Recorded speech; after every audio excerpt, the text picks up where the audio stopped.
Most people come to the breathtaking French Alps to ski down them. But here in the village of Merlet, I've discovered a few hundred madmen who have thrown away their skis and decided to drive down the Alps instead. Yes, every January, a couple of hundred 4x4 vehicles of every description converge on this tiny mountain village to spend 3 days and one gruelling night getting to grips with some serious off-roading. The event is now into its 21st year, and it's a curious, non-competitive affair called the Croisiere Blanche. It's an event for the slightly crazy, people who are at their happiest when faced with the toughest terrain, forcing them to take their vehicles to the limit and beyond. I joined in the madness with a contingent from Jeep UK, headed up by the amazingly calm off-road guru Barry Stallard, and Chris Bashall, who specialises in turning 4x4 vehicles into off-road monsters, capable even in the hands of a novice like me. If you are going to be crazy enough to drive through parts of the Alps that even the skiers won't entertain, then it's probably not a bad idea to be doing it in one of these. I'm talking, of course, about the grandson of the original World War II Willys Jeep. This is the rough and tumble Wrangler. And it ain't any old Wrangler, it's a specially prepared Rubicon Wrangler. And it's guaranteed to get you out of a fix. And I have a feeling that I'll be getting myself into my fair share of them. The Rubicon is a special conversion named after the Rubicon Trail, one of the toughest off-road events in the States. Barry came up with some ideas of what he wanted his standard 4-litre Jeep to be able to do. And Chris Bashall from Surrey Off-Road came up with the ways to do it. Well, basically this vehicle was at the NEC Motor Show, gleaming on the stand there. We've taken it, Barry wanted to put bigger tyres on, which meant we had to lift the suspension and the body. So she's now running 3 inches more suspension, 1 inch more body. We've lowered the ratio in the diffs. We've put locking diffs front and rear. It has 2 winches, one at the front, one at the back. And we've had to custom build all the winch bumpers and all the running gear for it. So you've got a hell of a lot of kit on there, really. Does it make it very expensive? Yeah, some stuff there which is probably a little over the top, but you've got a vehicle there that you can cruise on the motorway at 90 mile an hour if you wanted to, comfortably all day long. And when you get to the other end, you can go out there and mix it with the top guys. Well, with wheels like that, I really couldn't fail. But first, I had to master the art of the snow chain and cope with a very early start. The hooks are the right way, aren't they? Yeah.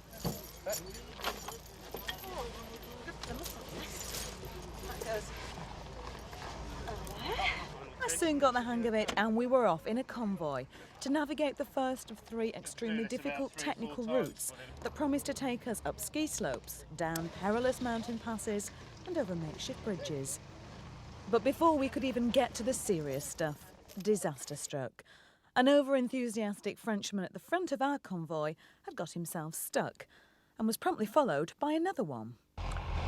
Of course, the trouble with off-roading in conditions like this is that 1 minute you can be sitting snug and comfortable inside your vehicle, powering your way through the snow, admiring the scenery, and then somebody several cars in front decides to get stuck. And you have to wait around for an hour and a half while they winch and dig them out. The thing about this event is that there are points for team spirit and for helping your fellow off-roaders. So I suppose really I should go and do my bit, shouldn't I? In this event, there are no prizes for finishing first. Points are awarded for understanding the road book, which is in French, for off-road ability, and yes, for your helpfulness in digging the other vehicle out of the immense snowdrifts. But digging didn't seem to be enough to get this one out. Luckily for them, the Rubicon is equipped to handle just about anything. Chris to the rescue.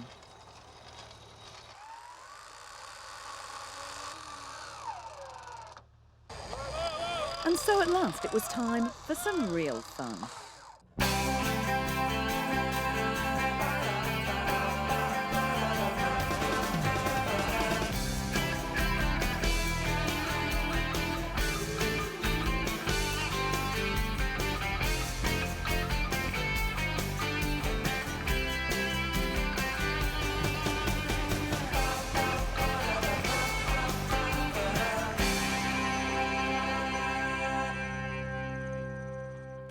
Britons to enter this event were David and Audrey Davenport, serious off-roaders for more than 20 years. It's a wonderful feeling to get so many people out here all smiling in the snow and bragging about their exploits, and the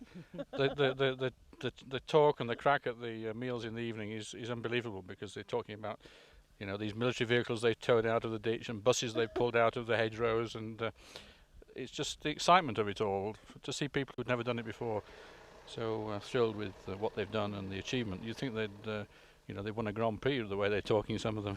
Audrey, would you like to see more British people out here? Is that what you're hoping to do? I think David would, certainly, but we would like it better if they were more mixed in with the French people, like we were when we first started doing it, you know. And I think they'd get more out of it if they could, you know, not necessarily talk the language, but, you know a few words and try and mix with the French people. It's not easy.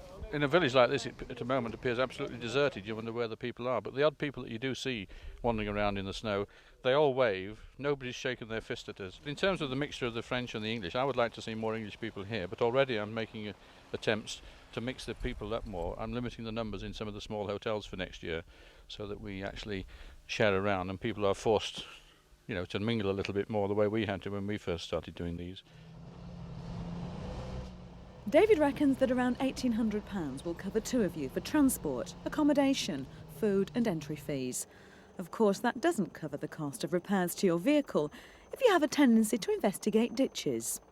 You'll also need to invest in some heavy-duty snow chains, which will quickly becoming a real pain. Oh, the joys of off-roading.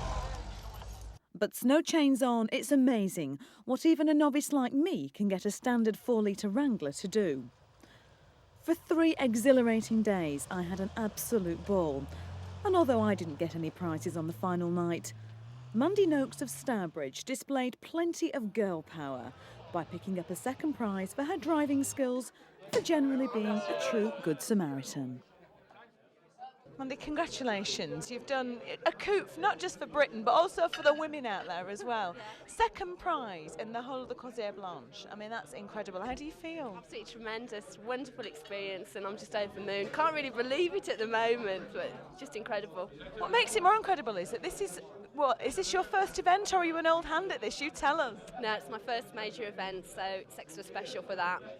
What about your driving history? Have you done a lot of off-roading in the past? Not a tremendous amount of off-roading. I've driven Land Rovers for quite a long time and just messed around with them, really, doing like fun days and little events and off-roading in Wales. So this is the first big competition. What do you think's clinched it for you? What's clinched it?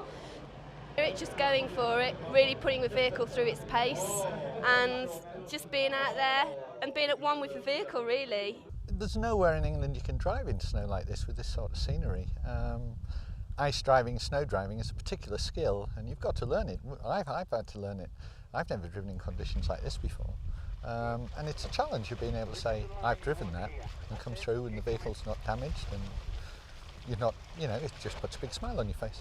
What were you looking for in the vehicles that you brought out? Well, all our vehicles, you've got to be able to do long distances on the road in them, and then still compete with the best that the world can offer when you get to an event like this, and I think we've done exactly that. Are you pleased with how they've performed over the last couple of days? Well, when you end up pulling a French armoured car out of the snow, you've got to say you've arrived, haven't you? I'd pay money to come back. Why? It's just the atmosphere is just brilliant, the location's brilliant, the people are friendly, you don't get any aggravation from the locals, they're pleased to see you, you bring your money into the area. And the whole event has got a real atmosphere. It's very difficult to describe unless you've actually been involved in it.